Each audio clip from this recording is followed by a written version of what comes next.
హైదరాబాద్ అనగానే మనకి గుర్తొచ్చేది tech city, IT hub, smart సిటీగా పేరు, ఇవన్నీ కూడా అంటే ఇలా పేరు పొందుతున్నటువంటి ఒక నగరంగా మనకు తెలుస్తుంది.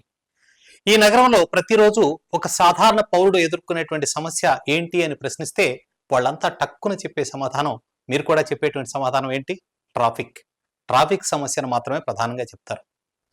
హైదరాబాద్ ఒకప్పుడు నెమ్మదిగా నడిచినటువంటి నవాబుల్ నగరం ఇప్పుడు ప్రపంచాన్ని తట్టి లేపే ఐటీ గతి పట్టాలపైన పరుగులు తీస్తున్నటువంటి మోడర్న్ మెట్రోపాలిటన్. కానీ ఈ పరుగులో ఒక అడుగు ముందుకెళ్తే 2 అడుగులు వెనక్కి, కాదంటే 4 అడుగులు వెనక్కి లాగేస్తోంది ట్రాఫిక్ సమస్య. ఎందుకు ఇంతలా ఈ సమస్య పెరిగిపోతోంది? ఈ సమస్య పెరగడానికి కారకులు ఎవరు?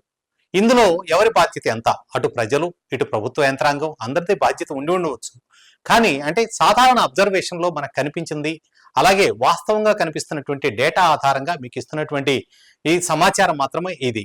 ఇందులో కొన్ని అంటే సవరణలు చేసుకోవడానికి ఇబ్బంది లేదు. ఎప్పుడైనా మీ దీనికి సంబంధించినటువంటి కామెంట్ల రూపంలో మీ సూచనలు తెలియజేస్తే మరింతగా మార్చుకోవడానికి, దీన్ని ఇంకా డెవలప్ చేయడానికి అవకాశం ఉంటుంది.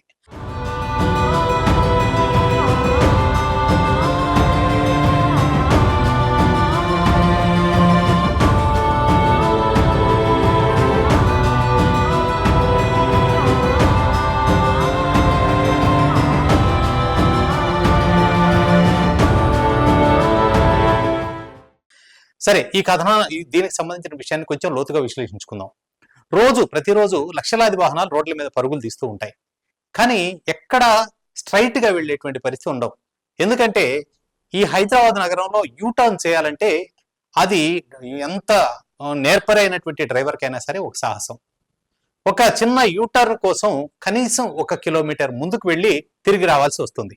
అంటే తిరిగి రావడం అంటే వెంటనే మళ్ళీ అంటే దూరం అంటే ఉన్నటువంటి ఎక్కడైతే కార్నర్ ఉందో అక్కడ తిరగకుండా పైకి వెళ్ళి తిరిగి రావడం వల్ల వెంటనే ముందుకెళ్ళేటువంటి పరిస్థితి కూడా ఉండదు. అక్కడ మళ్ళీ తిరగంగానే అక్కడ సిగ్నల్స్ ఆపేస్తాయి. ఈ విధంగా అంటే ఒట్టిగా ఒక యూటర్న్ చేసుకోవడానికి కనీసం 2 నుంచి 3 కిలోమీటర్లు అదనంగా ప్రయాణం చేయాల్సినటువంటి పరిస్థితి ప్రతిరోజు మనకు కనిపిస్తూ ఉంటుంది. ఇది నేను చెప్పేటువంటిది ఒక్క టర్న్ గురించి మాత్రమే. ఒక వ్యక్తి సగటున 2 నుంచి 5 యూటర్న్ల వరకు కూడా చేసుకునేటువంటి పరిస్థితులు ఉంటాయి. సరే, అవన్నీ సెకండరీ. మన అంచనాలన్నీ కూడా ఒక చోట యూటర్న్ చేసుకుని 2 కిలోమీటర్ల అదనపు ప్రయాణం చేసి ఆ సమయం అవుతున్నటువంటి వృధా కానీ మిగతా విషయాలను కానీ కొంచెం లోతుగా చర్చించుకుందాం. ఈ అన్నింటినీ అంటే ఆ లెక్కలు కనుక చూసేట్లయితే పూర్తిగా 4 చోట్ల 5 చోట్ల చేశాడు అనేది మనం చూసేట్లయితే కళ్ళు తిరిగిపోతాయి. సో ప్రస్తుతానికి ఒక యూటర్న్ లెక్క తీసుకొని మనం ముందుకు వెళ్దాం.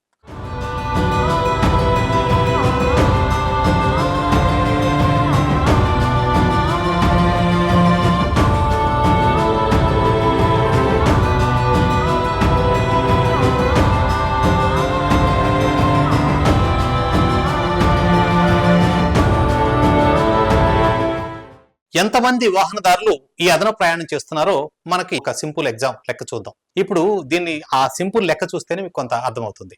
హైదరాబాద్ లో నమోదైనటువంటి వాహనాల సంఖ్య 1,28,00,000. ఇది 2024 చివరి వరకు ఉన్నటువంటిది 1,28,00,000. అందులో 60 లక్షలు ద్విచక్ర వాహనాలు ఉన్నాయి. ఇక 38 లక్షల వరకు కూడా కార్లు ఉన్నాయి.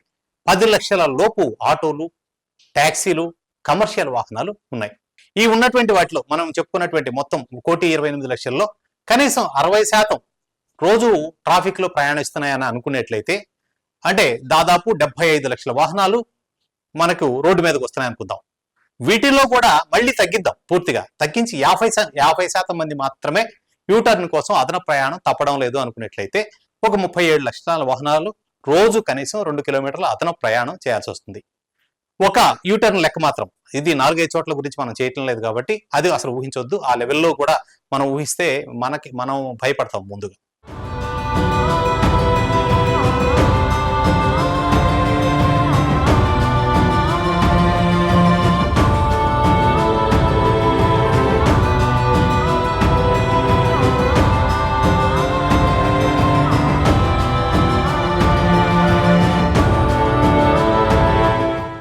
సగటున ఒక వాహనం 1 కిలోమీటరు ప్రయాణం చేయడానికి ఖర్చు చేసే ఇంధనం లెక్కలు కూడా చూద్దాం. ఒక బైక్ అయితే 50 కిలోమీటర్లు 1 లీటరు సగటున ఇస్తుంది అనుకోవచ్చు. సరే, అర్బన్ లో ఇంకా తక్కువకే ఇవ్వచ్చు. అలాగే బుల్లెట్ లాంటివి అయితే 30 కిలోమీటర్లు 10-20 కిలోమీటర్లు మించి రావు. అలాగే కార్ అయితే ఒక 15 కిలోమీటర్లు లీటరు సగటున ఇస్తుంది అనుకోవచ్చు. అందుకంటే ఒక బైక్ 2 కిలోమీటర్ల అదనపు ప్రయాణానికి అయ్యేటువంటి ఖర్చు 40 మిల్లీ లీటర్లు ఆయిల్ పడుతుంది. ఏది 50 కిలోమీటర్ లెక్కలో తీసుకుంటే. కార్ అయితే 130 మిల్లీ లీటర్ల ఆయిల్ అదనంగా వినియోగించాల్సినటువంటిది కనిపిస్తోంది. ఈ లెక్కన కనుక చూసేట్లయితే 20 లక్షల బైక్స్ అంటే 40 ఎంఎల్ 40 మిల్లీ లీటర్ల చొప్పున 8 లక్షల మిల్లీ లీటర్లు అంటే 8,000 లీటర్లు. ఇక రెండవది 15 లక్షల కార్లు, ఒక కారుకి 130 మిల్లీ లీటర్లు అంటే 19,50,000 లీటర్లు. మొత్తం మీద చూసినట్లయితే ఒక రోజు వృధాగా అవుతున్నటువంటి 19,58,000 లీటర్ల పైన రోజువారీగా వృధా అవుతున్నటువంటిది పెట్రోల్. ఏది అదనంగా యూటర్న్ కోసం. ప్రస్తుతం డీజిల్ కానీ పెట్రోల్ ధరలు కానీ యావరేజ్ తీసుకుందాం. పెట్రోల్ 109 రూపాయల వరకు ఉంది, డీజిల్ 100 రూపాయలు ఇట్లా ఉన్నా కూడా యావరేజ్ 105 రూపాయలు అనుకుంటే, అంటే రోజుకు ప్రజలు వృధా చేస్తున్నటువంటి ఇంధన ఖర్చు 20,56,00,000 రూపాయలు. అర్థమవుతుంది కదా, ఒక రోజుకు అవుతున్నటువంటి వృధా ఖర్చు 20,56,00,000 రూపాయలు అంటే నెలకు 600 కోట్ల రూపాయలు. ఇదే సంవత్సరానికి లెక్క గడితే 7,200 కోట్ల రూపాయలు కేవలం యూటర్న్లలో శాస్త్రీయత లేకుండా ఏర్పాటు చేసిన ఒకే ఒక కారణంతో జరుగుతుంది. ఇది ఒక యూటర్న్ కానీ లెక్కిస్తేనే జరుగుతున్నటువంటి నష్టం అనేది గుర్తుంచుకోండి. మీరు అంటే అదే స్వీయ అనుభవాలు మీకు ఉంటాయి, ఎన్ని చోట్ల తిరుగుతున్నారనేది.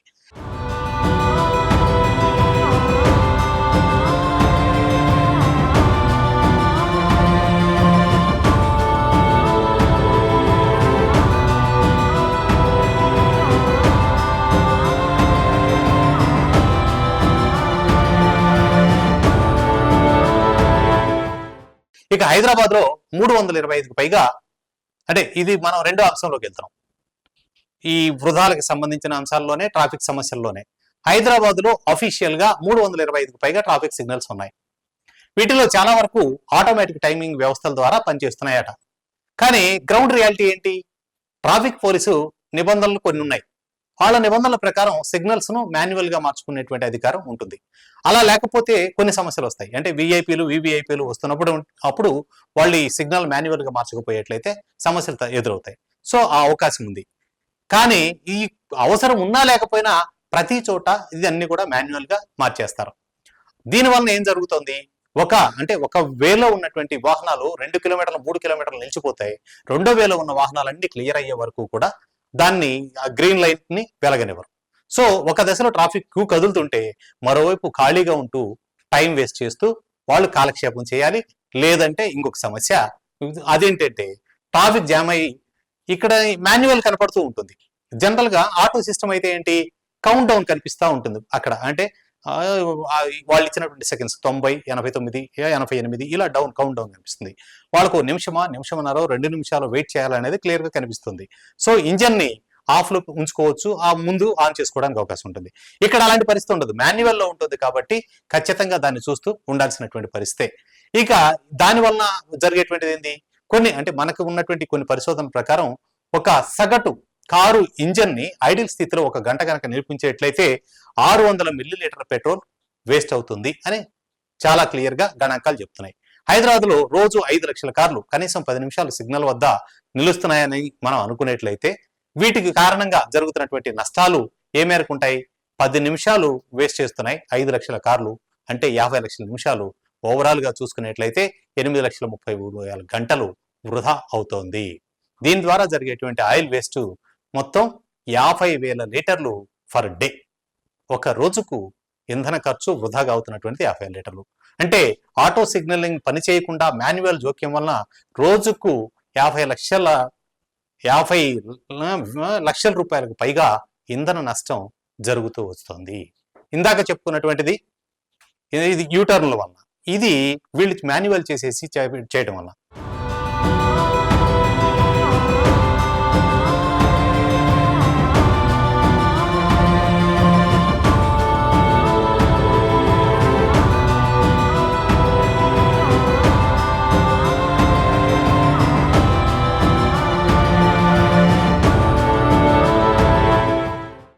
ఇక మరొక పెద్ద సమస్య ట్రాఫిక్, అంటే ఇదంతా కూడా మన అబ్జర్వేషన్ లో కనిపిస్తున్నటువంటిదే. మరొక అతిపెద్ద సమస్య ఏంటి అంటే ప్రజా రవాణా వ్యవస్థ. ప్రజా రవాణా వ్యవస్థ లేకపోతే ప్రజలకు చాలా అసౌకర్యంగా ఉంటుందనేది అందరికీ తెలుసు. కానీ ఈ ప్రజా రవాణా వ్యవస్థలో భాగమైనటువంటి బస్ స్టాపుల పరిస్థితి ఏంటి? ఎక్కడైనా గమనించారా? ఏ బస్ స్టాప్ అయినా సరే ట్రాఫిక్ సిగ్నల్ ఉన్న దగ్గర దానికి 50 మీటర్ల ముందు కానీ లేదా వెనుక కానీ ఖచ్చితంగా ఉంటుంది. సో గ్రీన్ లైట్ వెలిగింది, ట్రాఫిక్ మొత్తం వెళ్ళాలి, కానీ ఈ బస్సు వాహనం తీసుకొచ్చేసి ఖచ్చితంగా అక్కడ అడ్డంగా పెట్టేస్తాడు. ఈలోపు మరొక బస్సు వస్తుంది, దీనికి అడ్డంగా యువతల పెట్టేస్తారు. అంటే రోడ్డు మొత్తం బస్సులు బ్లాక్ చేసేస్తాయి. సో వీళ్ళకి లైట్ పడ్డా, అంటే గ్రీన్ లైట్ పడి సిగ్నల్ అంగీకరించినా సరే ముందుకు పోవడానికి మార్గం లేకుండా టోటల్ గా నిలిచిపోతుంది. దీంతో వేరే వైపు సిగ్నల్ వచ్చినప్పటికీ కూడా వాహనదారులు ముందుకు పోయేటువంటిది ఆ సమస్య ఉండదు. సో ట్రాఫిక్ క్లియర్ కావడానికి ఇది మరింత ఆలస్యం అవుతుంది. ఇక అంబులెన్సులు, ఫైర్ ఇంజన్లు ఇట్లాంటివి రావడానికి జరిగేటువంటి జాప్యం కూడా ఇందులో ఒక భాగంగానే మనం చూడాలి. అత్యవసర పరిస్థితుల్లో వెళ్లాల్సినటువంటి వాహనాలకు కూడా ఇవి చాలా ఇబ్బందికరం. పైగా ఇప్పుడు ఆర్టీసీ ఉద్యోగులు కూడా గవర్నమెంట్ ఉద్యోగులు, అలాగే ఎక్కడైనా మామూలు సాధారణ పౌరుల మీద విరుచుకు పడినట్లుగా ట్రాఫిక్ కానిస్టేబుల్ ఆర్టీసీ బస్సులు ఆపితే ఎందుకు ఆపేవని డ్రైవర్ను కూడా ప్రశ్నించరు. సో ఇది ట్రాఫిక్ క్లియర్ చేయడానికి వచ్చేటువంటి పెద్ద సమస్య అవుతోంది.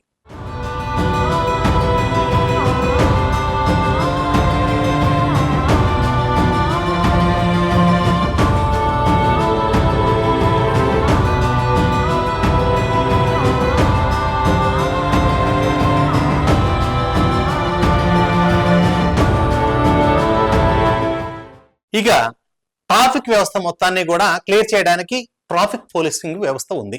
ట్రాఫిక్ పోలీసులు అసలు పనేంటి? ట్రాఫిక్ ని క్లియర్ చేయడం, ప్రజల ప్రాణ భద్రతకు సేఫ్ డ్రైవింగ్ ని ప్రోత్సహించడం. అయితే ఇక్కడ జరుగుతుంది ఏంటి? మనం చూస్తే ఇప్పుడు హైదరాబాద్ లో ఎక్కువ శాతం కేసుల్లో ట్రాఫిక్ క్లియర్ చేయడం కంటే కూడా 2 వీలర్ల ఫోటోలు తీయడానికి వీళ్ళకి చాలా ఇంట్రెస్ట్ ఉంటుంది. బండి మీద హెల్మెట్ పెట్టుకోలేదా, సిగ్నల్ క్రాస్ చేసావా, ఓకే ఫోటో తీసి చాలా, ఒక ఫోటోను బేస్ చేసుకొని 1000 రూపాయల వరకు ఫైన్ వేస్తున్నారు. వీళ్ళంతా కూడా ఫోటోలు ఎక్కడ తీస్తారు? మళ్ళీ వీళ్ళేమి ట్రాఫిక్ సిగ్నల్ వ్యవస్థ దగ్గర నిలబడి వెయిట్ చేసి ఉండరు. వీళ్ళు అదేంటో అర్థం కాదు, ఎక్కడో చాటును నిలబడి ఈ ఫోటోలన్నీ తీయడానికి ప్రయత్నిస్తూ ఉంటారు. వాడు క్లిక్ మండం. ఆ మధ్య కొన్ని మీమ్స్ కూడా వచ్చాయి. ఆ మీమ్స్ ఏంటి? ఖచ్చితంగా అద్భుతమైనటువంటి ఫోటోగ్రాఫర్ ఎవరు అంటే ట్రాఫిక్ లో ఎంత అడ్డంకులతో ముందుకు వెళ్తున్నా సరే అద్భుతంగా చలానా కోసం ఫోటో తీయగలిగే వాళ్ళు అని చెప్పేసి. అంటే ట్రాఫిక్ అంటే కూడా వాళ్ళు చూపిస్తున్నటువంటి ఆసక్తి దీనిపైనే ఎక్కువ కనిపిస్తుంది. హైదరాబాద్ నగరంలో ప్రతిరోజు 45,000 నుంచి 60,000 ట్రాఫిక్ చలనాలు నమోదవుతున్నాయంటే వాళ్ళు ఎంత బాగా కాన్సన్ట్రేట్ చేస్తున్నారని చూడండి. ఒక్కొక్క ట్రాఫిక్ కానిస్టేబుల్ రోజుకు 100 నుంచి 150 ఫోటోలు తీస్తున్నారనేది సమాచారం. కానీ వాటిల్లో 90% 2 వీలర్ల చలానాలే ఉంటాయి. సో ఈ 2 వీలర్లు ఎవరు వాడుతున్నారు? చాలా చాలా చాలా సాధారణమైనటువంటి మధ్యతరగతి పేదలు మాత్రమే వాళ్ళు 2 వీలర్ వాడుతున్నారు. ఎందుకంటే 1,00,000 రూపాయలు ఈఎంఐ కడితే ఒక కారు వస్తుంది. మధ్యతరగతి, ఆ పై ఎగువ తరగతి వాళ్ళందరూ కూడా ఇవాళ కార్లు వాడేటువంటి పరిస్థితి కనిపిస్తుంది. 2 వీలర్ వాడుతున్నాడు అంటే ఆర్థికంగా చితికిపోయిన వ్యక్తి. ఇంకా చెప్పాలి అంటే అది చిన్న చిన్న డెలివరీ బాయ్లు, లేదు ఇలాంటి అంటే రోజు కూలీలకు వెళ్ళేటువంటి వ్యక్తులు. దీన్ని చూస్తే గమనించినట్లయితే ఇప్పుడు మరి పోలీస్ వ్యవస్థను మనం ఏమనుకోవాలి? ఇదంతా కూడా పోలీస్ చేస్తున్నటువంటి ఎన్ఫోర్స్మెంట్ అనుకోవాలా, రెవెన్యూ ఫోకస్డ్ పోలీసింగ్ అనుకోవాలా? అదంతా కూడా అంటే మనకే ఒక అనుమానం కలిగేటువంటి పరిస్థితి.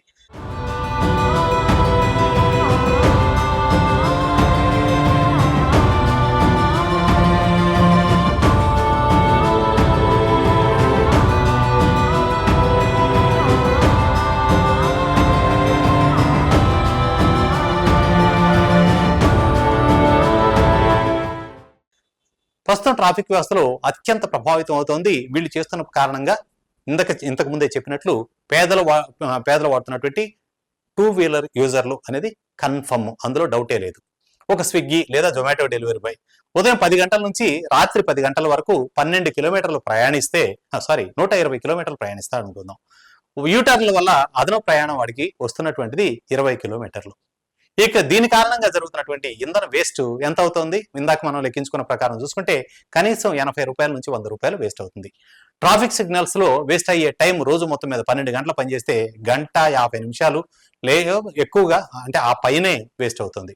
వాళ్ళు రోజంతా సంపాదించేది 700 నుంచి 900 రూపాయలు అయితే ఇక్కడ అందులో వేస్ట్ అయ్యేటువంటి వ్యయం 150 రూపాయల పైగా ఉంటుంది. ఇది కాకుండానే మళ్ళీ ఎక్కడైనా పొరపాటు జరిగితే వాళ్ళు వేసేటువంటి చలాన్ రూపంలో చెల్లించేవి వాడు ఆ రోజు సంపాదన మొత్తం కూడా వెళ్ళిపోతుంది. ఏంటిది? ఇది ఉద్యోగమా లేక వేతన దోపిడీనా? మరి ఇంత చేస్తున్న వ్యక్తులు అదే సమయంలో ఒక ఒక బెంజ్ కారు, ఒక మెర్సిడెస్ బెంజ్ వస్తుంది, ఒక BMW వస్తుంది, ఒక ఆడి కార్ వస్తుంది, లగ్జరీ కార్ వస్తుంది. లగ్జరీ కార్ వస్తుంటే వాళ్ళ వైపు ఏమైనా పోతున్నారా? లేదు. వాళ్ళకి ఈ ట్రాఫిక్ చలాన పడ్డం అనేది చాలా అరుదు. ఇది ప్రజల్లో ఒక రకమైనటువంటి విరక్తి భావాన్ని, అసంతృప్తిని కలిగేలా చేస్తుందని చెప్పడానికి సందేహించాల్సినటువంటి అవసరం లేదు. ఇక ప్రస్తుతం తెలంగాణ ప్రభుత్వం ప్రతి లీటర్ ఆయిల్ పై పొందుతున్నటువంటి ట్యాక్స్ ఎంతో మీకు తెలుసా? ఇది కేంద్ర ప్రభుత్వానికి వెళ్తుంది కాదు, రాష్ట్ర ప్రభుత్వానికి వచ్చేది. పెట్రోల్ మీద ₹33.20 తెలంగాణ ప్రభుత్వానికి వస్తుంది. డీజిల్ మీద ₹25.60 వస్తుంది. సో భారతదేశంలో అత్యధిక ట్యాక్స్ విధిస్తున్నటువంటి రాష్ట్రాల్లో తెలంగాణ కూడా ఒకటి. ఇది తక్కువదని ఏమీ కాదు, అత్యధికంగా విధిస్తున్నటువంటి రాష్ట్రాల్లో ఒకటి. ఇంకా కొన్ని రాష్ట్రాలు కూడా ఈ స్థాయిలోనే విధిస్తున్నాయి.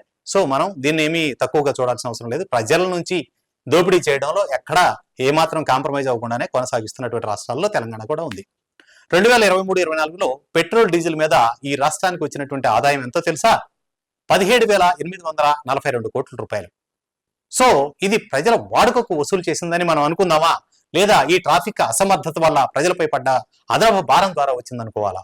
ఇందులో ఎంత శాతం ప్రజల అవలక్షణం కారణంగా వచ్చింది, ఎంత శాతం ప్రభుత్వ అవ్యవస్థ వల్ల వచ్చింది, ఎంత శాతం వ్యర్థ ప్రయాణాల వల్ల వచ్చింది, ఇది ప్రశ్నించుకోవాల్సినటువంటి పరిస్థితి.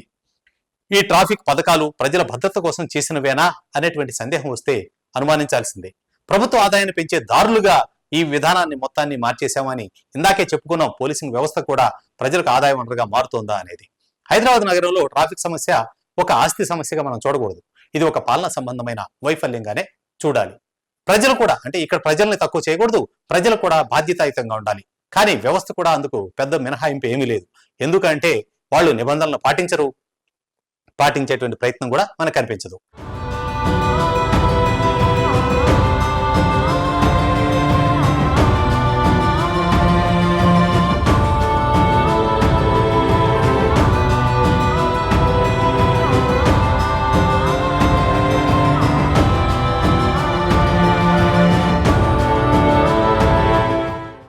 ఈ కథనం ఒక విమర్శ కాదు, ఇది ఒక చిన్న గమనిక, ప్రజల ఆవేదనకి ప్రతిరూపం.